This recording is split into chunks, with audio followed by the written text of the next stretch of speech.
We're back here on HQ Spotlight, where NFL training camps are underway, and we continue to go through each division and give you one reason for optimism. And NFC West fans, we're talking to you now, specifically picking on the 49ers here and the official reunion between San Fran and newish defensive coordinator Robert Saleh.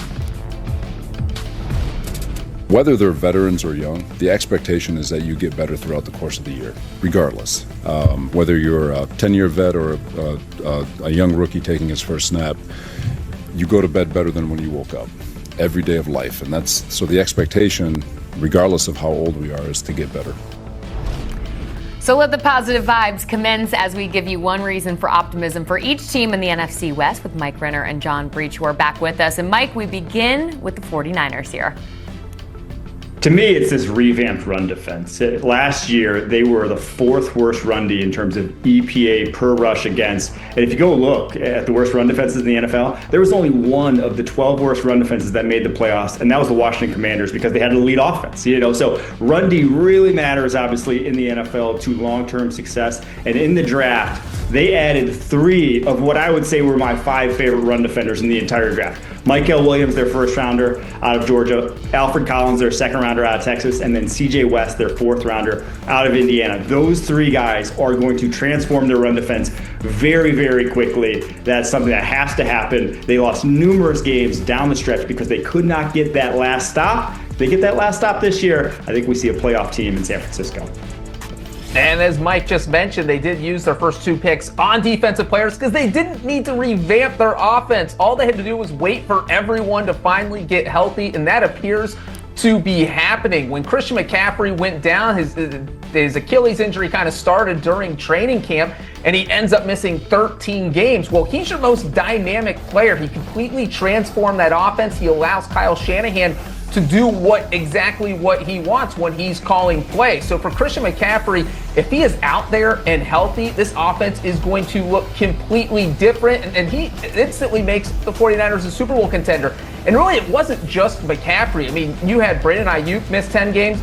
He's coming back from the torn ACL. We don't know if he'll be out there in week 1, but he will be out there eventually. Trent Williams, their starting left tackle, missed 7 games. So this team has just been battling injury after injury after injury, and we're looking at that long list of guys who missed multiple games. So now, if this 49ers team is fully healthy, this is a team that was in the Super Bowl in 2023. There is no reason they cannot be a Super Bowl contender this year as long as they can stay healthy. Yeah, I feel like every goal surrounding the 49ers should start with if healthy, right? Let's go ahead and pivot here and check in with the Rams, who really ever since Aaron Donald retired have made it a priority to rebuild this defense that's young at the moment, but looking promising. Some of that young talent is taking measures into their own hands to make sure to fill that void that Donald left. Here's Jared Verse on the steps he's taking.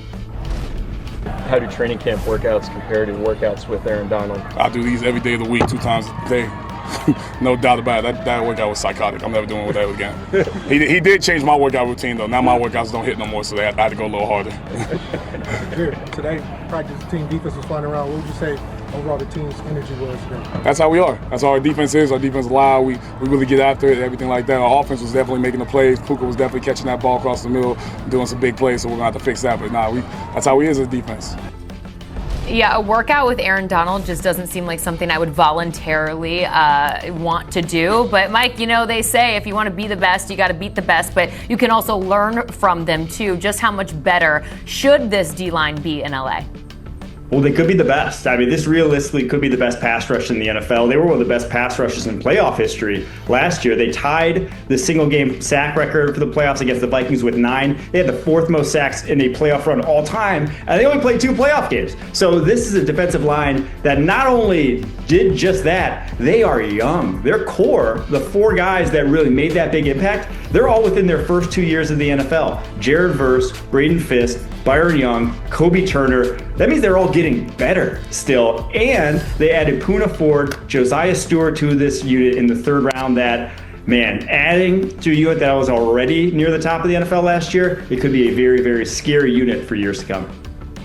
Yeah, it sounds like the Rams, they were good on defense last year. They could be great this year, and I think that's the same way for the offense. Very good last year, could be great this year, and that's a big reason for that is because you're going to have Matthew Stafford throwing to Davante Adams, I think it gets forgotten that Matthew Stafford kind of poked around to see if any team would trade for him. So he almost left LA until they were able to restructure that contract, keep him there probably for the remainder of his career. And now this team feels like a Super Bowl contender because you do have the Stafford to Davante Adams connection, the Stafford to Puka Nacua connection. And when you look at Adams specifically, last season he played in 2 bad offenses with the New York Jets and Las Vegas Raiders, and he still managed to hit the 1,000-yard mark. So when you look at what he's done over the course of the past few years, he's gotten over 1,000 yards in each of the past 5 seasons, and now he is going to be catching passes from Matthew Stafford, who's probably the best quarterback he's had since 2020 or 2021 when Aaron Rodgers was still in his prime. So you could easily see Davante Adams hitting 1,300, 1,400, or 1,500 yards with Matthew Stafford throwing him the ball.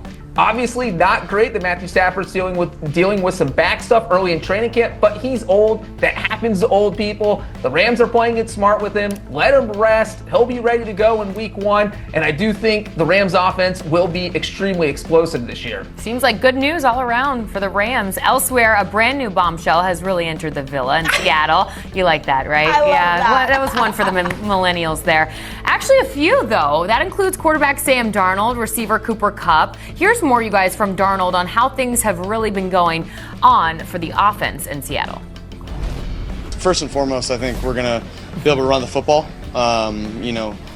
Clint's offense, the system that we have, the coaches that we have to be able to teach run game are some of the best in the NFL, in my opinion. And so we're going to do that, and then we're going to play action. And when we get an opportunity to drop back and throw the rock a little bit, on second and medium, second and long, and then third down situations, obviously we're going to push the ball downfield. All right, so chemistry seems to be brewing there, of course, once again, because Darnold served as a backup to 49ers quarterback Brock Purdy when Kubiak was the passing game coordinator in 2023. But with that, John, should we expect this known chemistry to take this offense pretty far in 2025?